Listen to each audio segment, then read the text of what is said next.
એક ગોપી યમુનાના કિનારે રાત્રે જળ ભરવા ગયેલી. જળ ખૂટી ગયેલું ઘરમાં, મહેમાન વધારે આવ્યા હશે. એ રાત્રિના સમયે ગાગર લઈને યમુનાના કિનારે ગાગર ભરવા જાય, અડધી જળમાં ડૂબાડી. બાંસુરીનો સુર કાને પડ્યો, એ અડધી ભરેલી હતી ને એ ઠલવાઈ ગઈ.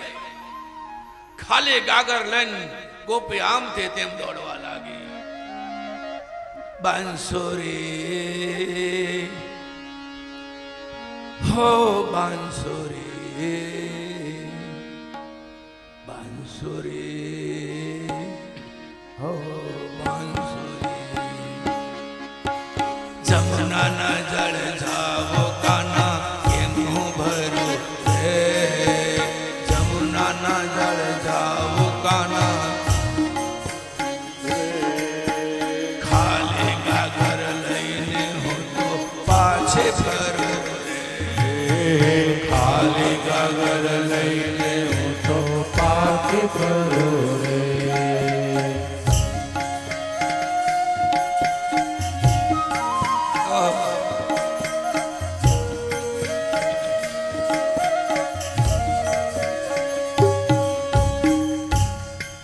વાસણના સુરમાં વ્રજવાસીઓ એવા ઘેલા થયા છે. આ વાસળી શેમાંથી બને?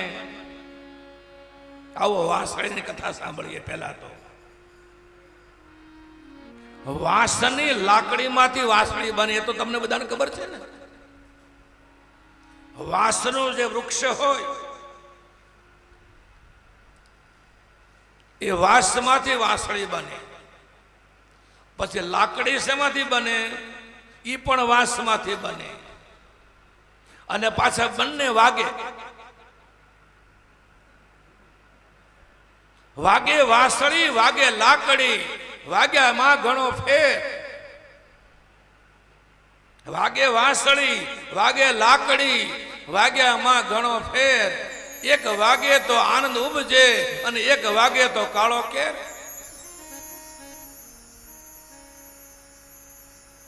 વાસળી પણ વાગે, લાકડી પણ વાગે. હવે જુઓ, બંને બેનો છે.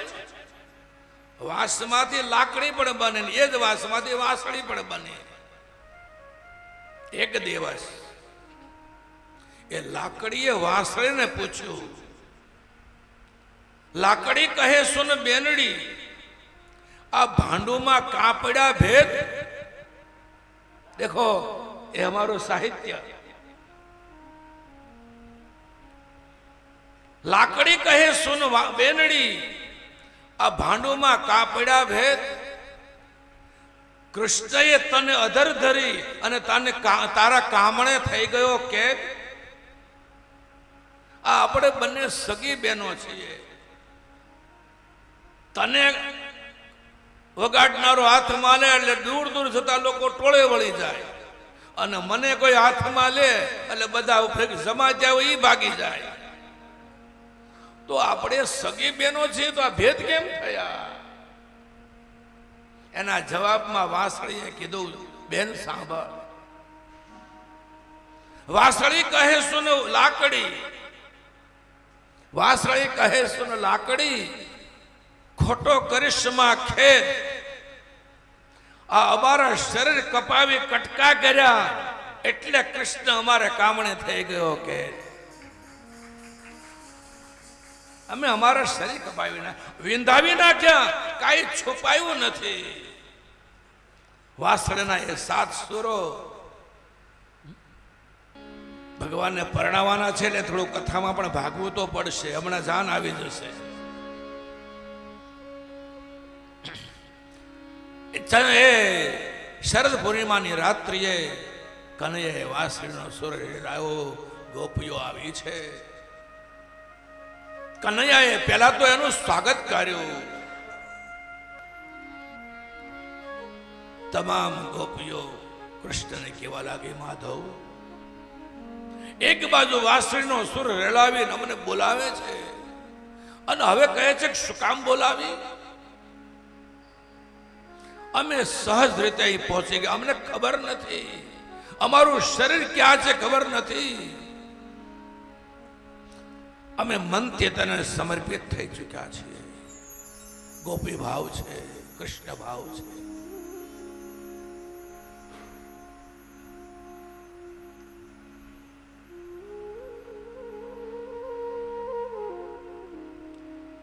કનૈયા ભૂલી ગયો તે કોલ આપેલો હતો વસ્ત્રહરણ લીલા સમયે, હું તમને રાસ રમાડીશ. શરદ પૂર્ણિમાની રાત્રિએ એ દિવસ આવી ગયો. 16 કળાએ ચંદ્ર ખીલ્યો છે. કનૈયા, અમે રાસ રમવા આવ્યા છીએ. એ જ સમયે કહું આવો. હું પણ એ જ ક્ષણની રાહ જોતો હતો. આવો રાસ મંડળમાં ગોઠવાઓ. રાસ મંડળ ગોઠવાયો. હજી તો રાસ શરૂ થાય ન થાય, એક અઘટિત ઘટના ઘટી જે વ્રજવાસીઓ માટે ન બનવી જોઈએ. આજ સુધી ગોકુળના લોકોને અભિમાન શું કહેવાય એને ખબર નહોતી. પહેલી વાર ગોપીઓને પોતાના સ્વરૂપનું, પોતાના સૌંદર્યનું અભિમાન આવ્યું.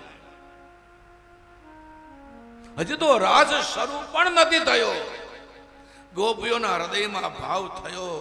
કૃષ્ણ વાતો ગમે એવી કરે પણ એ આપણા વિના રહી તો ના જ શકે હો. આ ભાવ ગોપીઓના હૃદયમાં આવ્યો અને લખ્યું છે ભાગવતજીના તાસામ તત સૌભગદમ. જ્યાં ગોપીઓના હૃદયમાં એવો ભાવ થયો, કૃષ્ણ વાતો ગમે એવી કરે આપણા વિના રહી તો ન શકે.